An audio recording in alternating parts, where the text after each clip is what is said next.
दलदल में फंसा हुआ है और पाकिस्तान खुदा न खासा आखिरी सांसों पर है। मैंने आधा पाकिस्तान अपनी जिंदगी में टूटते हुए देखा है। लोगों ने तो किताबों में पढ़ा है, मैंने पाकिस्तान टूटते हुए देखा है। आई वॉज मेंबर ऑफ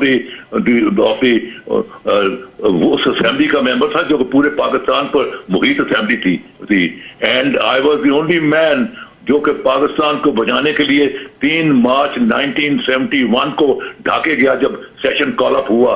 अगर वो सेशन हो जाता तो आज हंसा बसता पाकिस्तान एक होता, एक मजबूत पाकिस्तान होता, लेकिन वो सेशन नहीं हुआ तो फिर क्या है कि फिर तारीख है कि आधा पाकिस्तान टूट गया, फौजें हार गईं और हजार लोग जो हैं शहीद हो गए।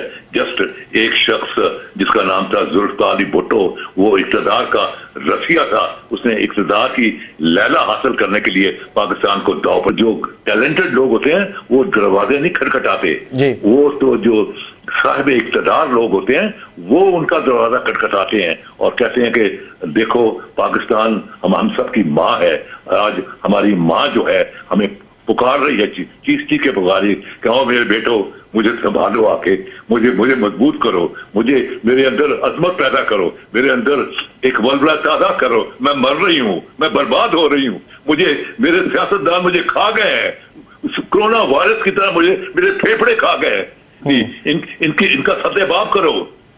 तो आज अगर हुकूमत फैसला कर ले कि हमने टैलेंटेड लोगों को ढूंढना है, तो पाकिस्तान में टैलेंटेड लोगों की कमी तो नहीं है।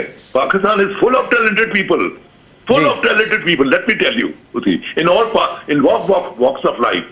सिर्फ आपको उनके पास जाने की जरूरत है, उनको चिरागे रुखे जेवर लेकर ढूंढने की जरूरत है। जैसे कि मॉडर्न चाइना जो है वो उसको बिल्टअप किया एक्सपैट्रिएट पाकिस्तानी में, तो एक्सपैट्रिएट चाइनीज ने। मेरा ईमान है कि जो पाकिस्तान जिसका कॉन्सेप्ट, जिसका खदोखाल मैं देखता हूं कि वो पाकिस्तान वहां पहुंचेगा और इस तरह डेवलप होगा, वो Pakistan eventually will be develop by expatriate Pakistani. Sir आपने बड़ी जबरदस्त एग्जांपल दी है, आपने बहुत यहाँ ऑनेस्ट लीडरशिप आ जाए और वो उनको कॉल दे और उनको पता कि ये खरे और सच्चे लोग हैं जो इस वक्त पाकिस्तान को लीड कर रहे हैं। तो अगर 25% Pakistani with their technical know how, with their experience, with their exposure, with their money were to walk into Pakistan को ना वर्ल्ड बैंक की जरूरत पड़ेगी, ना IMF की जरूरत पड़ेगी, ना एशियन बैंक की। Pakistan will thrive as a very prosperous nation. Sir आपने बड़ी अच्छी एग्जांपल्स दी हैं और बड़ा ज़बरदस्त तबसरा भी आपने किया है। सवाल तो सर वैसे बनता नहीं है, आपका जो एक एक्सपीरियंस है और आपका एक तजुर्बा हर मामले में, हर महाज पे आपने अल्हम्दुलिल्लाह जहाँ भी कदम रखा है वह कामयाबी ने आपके पैर चूमे। बात यहाँ समझ नहीं आती कि जिन लोगों की हम बात कर रहे हैं तलाश करने की या दरवाज़ा नॉक करने की, तो वज़ीर आज़म इमरान खान साहब ने भी जो लोग ढूंढे, जो तानिया जैसी लोगों को वो पाकिस्तान लेकर आए, वो आपके सामने है। जो साबका अदवार में लोग ढूंढे गए और जिस तरह मैं अभी बात कर रहा था ये सिंथिया रिची साहिबा की भी कि जिन पे ये केसेस भी अब ज़ाहिर है वो उठा रही हैं, तो इस तरह पाकिस्तान का इमेज किस तरह बनेगा? हमारी इकॉनमी जिस तरह तेज़ी से डिक्लाइन हो रही है और साथ आपने कहा कि जिक्र किया आपने कि सियासतदान पाकिस्तान को खा गए हैं, तो रिकवरी की बात भी मैं चाहूँगा यहाँ करता चलूँ। जब रियासत पाकिस्तान डूब रही है और उसके लिए कोई अग्रेसिव मेजर्स अडॉप्ट करने पड़ेंगे, कोई extra ordinary out of box solution लागू करने पड़ेंगे, तो पाकिस्तान रहेगा तो आइन रहेगा ना जी। जो आइन की आप बातें रोज करते हैं, अगर पाकिस्तान और आइन आमने सामने आ जाए तो किसको बचाएंगे? पाकिस्तान को बचाएंगे या आइन को बचाएंगे? अगर पाकिस्तान रहेगा तो आइन रहेगा। तो आइन आ चुके हुए हैं, 1956 का आइन, 1962 का आइन, 1972 का इंटरिम कॉन्स्टिट्यूशन एंड 1973 का परमानेंट कॉन्स्टिट्यूशन। 2 कॉन्स्टिट्यूशन तो मैंने खुद बनाए हैं। I was member of the constituent assembly of Pakistan, the interim constitution 1972 and the permanent constitution 1973।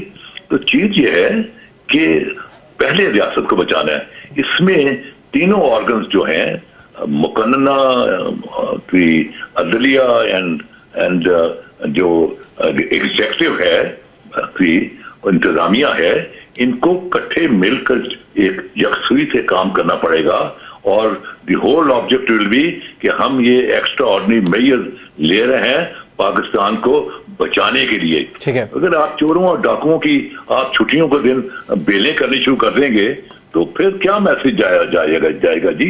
तो बस ठीक है यार, फ्री फॉर ऑल कंट्री, जितना भाई खाओ पियो, आखिर कोई अपना कोई करोड़ 1.5 करोड़ का वकील रख लो उसी, तो बेल भी हो जाएगी, बरी भी हो जाएंगे उसी। और नैब जो है उसका जो प्रोसिक्यूशन है वहां भी उसी बी सी कैटेगरी बंदे आपने भर्ती किए हुए हैं उसी, और उनको भी वो कॉम्प्रोमाइज कर लेते हैं ये जो करप्ट लोग हैं। फिर जो केस आता है प्रोसिक्यूशन में तो प्रोसिक्यूटर का वहां रोल आता है, तो आपके प्रोसिक्यूटर को आपको 1.5 लाख रुपया तनख्वाह दे रहे हैं, उसके मुकाबले में जो वकील खड़ा वो 1.5 करोड़ रुपया लेकर खड़ा हुआ है। तो वो तो कोई ना कोई कानून तो मोम की नाक है, उसको इधर मरोड़ लो उसी, जिधर मर्जी उसको मरोड़ लो।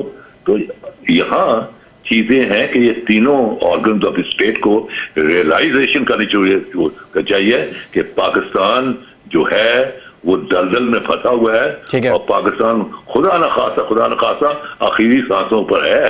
मैंने आधा पाकिस्तान अपनी जिंदगी में टूटते हुए देखा है, लोगों ने तो किताबों में पढ़ा है, मैंने पाकिस्तान टूटते हुए देखा है। आई वॉज मेंबर ऑफ वो उस असेंबली का मेंबर था जो पूरे पाकिस्तान पर मुहित असेंबली थी, and I was the only man जो कि पाकिस्तान को बचाने के लिए 3 मार्च 1971 को ढाके गया जब सेशन कॉल अप हुआ। अगर वो सेशन हो जाता तो आज हंसता बसता पाकिस्तान एक होता, एक मजबूत पाकिस्तान होता, लेकिन वो सेशन नहीं हुआ। तो फिर क्या है कि फिर तारीख है कि आधा पाकिस्तान टूट गया, फौजें हार गईं और हजार लोग जो हैं शहीद हो गए। जस्ट एक शख्स जिसका नाम था जुल्फ़िकार अली भुट्टो, वो इक़्तिदार का रसिया था, उसने इक़्तिदार की लैला हासिल करने के लिए पाकिस्तान को दांव पर लगा दिया।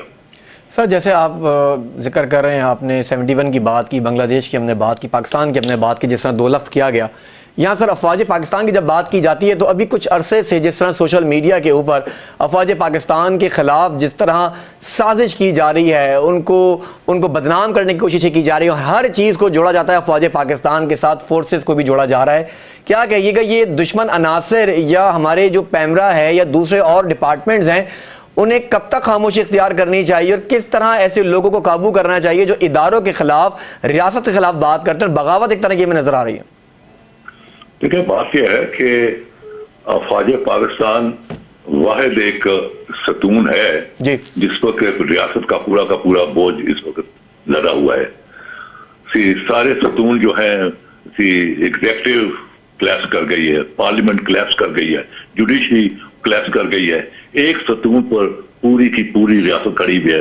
और वो अपने लहू से नौजवान कैप्टन एंड मेजर जिनके बच्चे 1.5-2 साल के आज भी अपने बापों को याद करके नाम लेके और उनकी माएँ उनको सुनाती है कि तुम्हारा अबू गया हुआ है फ्रंट पर, वो आएगा, और अभी भी वो अपने बापों की इंतजार में बैठे हैं। Young major, colonel and captain, उनकी कुर्बानियों से ये पाकिस्तान है स्थिति। बाकी तो सब जो है आवा कावा बिगड़ चुका हुआ है, सारे इस पाकिस्तान को इसको लूटने पर लगे हुए हैं। तो देयरफॉर दुश्मन ने जो 5th जनरेशन वॉर यही है कि फौज और अवाम के दरमियान एक वेज क्रिएट कर दो, एक खलीज पैदा कर दो, क्योंकि अगर फौज जो है वो अकेले नहीं लड़ती, फौज वो लड़ती है जिसके पीछे पूरी कौम सीसा